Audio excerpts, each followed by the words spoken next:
A Inquisição da Igreja Católica Romana foi uma das maiores desgraças que ocorreu na história da humanidade e se alastrou por toda a Europa. Em nome de Jesus Cristo, sacerdotes católicos montaram um esquema gigantesco para matar todos os hereges na Europa. A heresia era definida da forma como Roma quisesse definir, e isso abrangia desde pessoas que discordavam da política oficial aos filósofos herméticos, judeus, bruxas e os reformadores protestantes. Em nenhum lugar nas Sagradas Escrituras, Jesus matou alguém que discordasse dele. Tampouco ensinou que seus seguidores fizessem isso. Nenhum dos apóstolos deu essa instrução no Novo Testamento. Porque o Filho do Homem não veio para destruir as almas dos homens, mas sim para salvá-las. Os inquisidores católicos levavam a vítima ao ponto da morte muitas vezes, e depois paravam a tortura, de forma que a vítima revivesse, e depois pudessem ser torturadas novamente. Durante a atuação da Santa Inquisição em toda a Idade Média, a tortura era um recurso utilizado para extrair confissões dos acusados de pequenos delitos até crimes mais graves. Diversos métodos de tortura foram desenvolvidos ao longo dos anos. Os métodos mais agressivos eram reservados àqueles que provavelmente seriam condenados à morte.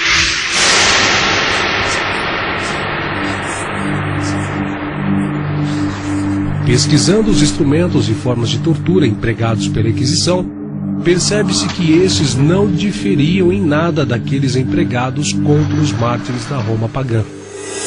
Os mártires eram suspensos por um pé ou por ambos e crucificados, e as mulheres eram suspensas pelos cabelos. Outros eram suspensos pelos pés com uma grande pedra presa ao pescoço, ou então cobertos com mel, presos a estacas fixadas no solo e expostos ao sol para serem torturados por moscas e abelhas. Alguns eram suspensos pelos pés, recebiam marteladas na cabeça. Outros eram suspensos pelas mãos amarradas às costas, com pesos amarrados nos pés e no pescoço. Também eram presos a uma grande roda, que depois era atirada de um lugar alto sobre terreno pedregoso. Outros tinham os membros entrelaçados nos raios de uma roda. Permaneciam assim exposto por dias até a sua morte. Também eram amarrados a uma roda estreita, que era girada de forma que o corpo era horrivelmente mutilado nas pontas de ferro fixas sob ele. Eram colocados em uma talha, tracionada por força humana, estirados, esmagados numa prensa. Com as mãos amarradas às costas, eram içados por uma corda, depois soltos sobre pontas aguçadas. Eram açoitados e espancados, seja presos a estacas ou sobre aguçadas espigas de ferro. Outros eram apedrejados e também esmagados debaixo de enormes pedras. Torturados com garras de ferro, onde partes de seus corpos eram rasgados pelos ganchos. Ou então, pendurados de cabeça para baixo, tinham partes do corpo queimado com uma tocha. Eram lançados em caldeirões de óleo fervente ou fritos em uma enorme panela quente. Eram colocados sobre uma grelha de ferro e assados, ou dentro de um boi de bronze sobre o qual era acesa uma fogueira. Outros tinham os olhos e a boca queimados com fogo. Outros eram forçados a sentarem nu sobre uma cadeira de ferro incandescente. Também eram forçados a caminhar em cima de brasas, enquanto chumbo fundido ou outra substância corrosiva era derramado sobre suas cabeças. Lançados num buraco cheio de brasas, queimados em estacas, jogados dentro de uma fornalha. Uns eram apunhalados, outros tinham os membros amputados um por um até a morte. Decapitados com espadas ou machado, perfurados com uma lança. Outros eram usados como cobaias para alvo de arqueiros. Encerrados ao meio, golpeados na cabeça, braços e pés amputados. Traspassados com estacas pontiagudas, a barriga era aberta e as vísceras arrancadas. esfolados vivos. Uns eram presos pelas pernas aos topos de 2 árvores vizinhas, curvadas, que eram soltas em seguida. Outros eram perfurados com espinhos debaixo das unhas dos pés e das mãos.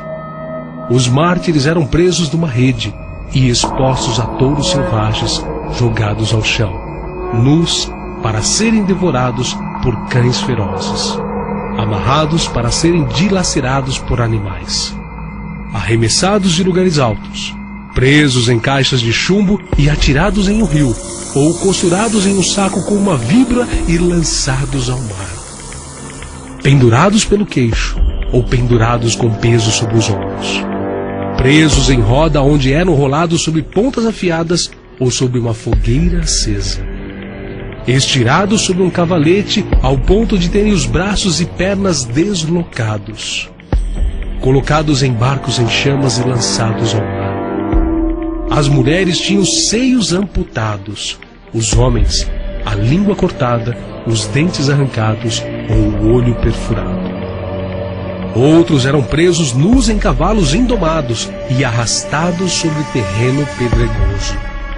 Também eram enterrados vivos completamente ou até o pescoço. Todos estes suplícios, os mártires sofriam com resignação, sabendo que teria uma recompensa celestial reservada para eles, a qual é sobreexcelente a dor física ou humilhação a qual foram expostos. Porque para mim, tenho por certo que as aflições deste tempo presente não são para comparar com a glória que em nós há de ser revelada. Além de todo o massacre que era realizado em nome de Deus durante a Inquisição, a Igreja também organizou guerras religiosas intituladas de Guerra Santa. O objetivo alegado pela Igreja Católica para a realização destas guerras era a reconquista da Palestina, ou Terra Santa como é chamada hoje, a qual nesta época estava de posse dos árabes muçulmanos. O Papa prometeu perdoar os pecados de todos aqueles que fossem para a guerra. Como os participantes dessas expedições se vestiam com túnicas bordadas com uma cruz, o movimento ficou conhecido como a Cruzada. Do século XI até meados do século XIII, 8 grandes cruzadas foram enviadas para Jerusalém. Até crianças foram recrutadas. Acreditava-se que, por serem puras e sem pecados, as crianças seriam compensadas por Deus. Porém, o seu final foi trágico. A maioria acabou morrendo no caminho, de fome ou de frio, e outras foram vendidas como escravas. Em inúmeros aspectos, as cruzadas foram um desastre. Todas falharam. Os cruzados não conseguiram expulsar definitivamente os muçulmanos, e isso durou por séculos, chegando até os nossos dias. Diante de Pôncio Pilatos disse Jesus: "O meu reino não é desse mundo. Se o meu reino fosse desse mundo, lutariam os meus servos."